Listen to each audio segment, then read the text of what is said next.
সহকর্মী মাহতাব মিনহাজের কাছ থেকে জানবো আজকের বাজার দর।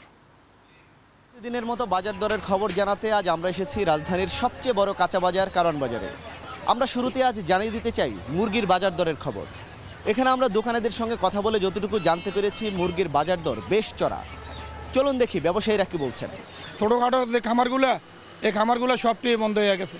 বন্ধ হওয়ার কারণে আপনার মুরগি হঠাৎ মনে করেন আপনার শর্ট খাইয়া গেছে। শর্ট খাওয়ার কারণে মনে করেন আপনার রেট বাড়ছে। ব্রয়লার মুরগি বেচেছি 150, সোনালী মুরগির দাম 22 মনে হয় কেজি 50 টাকা থেকে 80 টাকা। সোনালী মুরগি আগে বেচি 240, 250, এখন বেচি 320। এবার জানিয়ে দিতে চাই আজকের মাছ বাজারের খবর। মাছ ব্যবসায়ীরা বলছেন সরবরাহ কম থাকায় নদী এবং পুকুর সব ধরনের মাছের মূল্যই তুলনামূলক বেশি।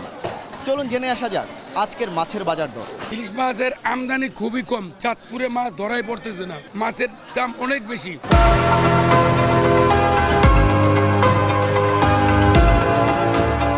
প্রত্যেক মাছের সরবরাহ কম।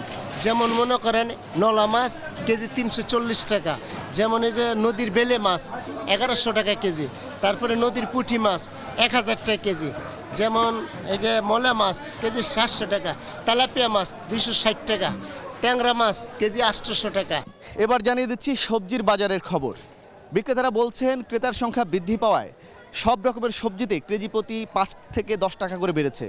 চলুন বিক্রেতাদের মুখ থেকে জেনে আসি আজকের সবজির বাজার দর। 2 দিনের তুলনায় একটু বেশি, 5 টাকা বেশি আছে কেজিতে। পটল 30 টাকা, ভেন্ডি 30 টাকা, পেঁপে 20 টাকা, ঝিঙ্গা 30 টাকা, শসা 30, করলা 40, বেগুন 40। স্বস্তির খবর নেই চালের বাজারেও। ব্যবসায়ীরা বলছেন সব ধরনের চালের বস্তায় বেড়েছে 200 থেকে 300 টাকা।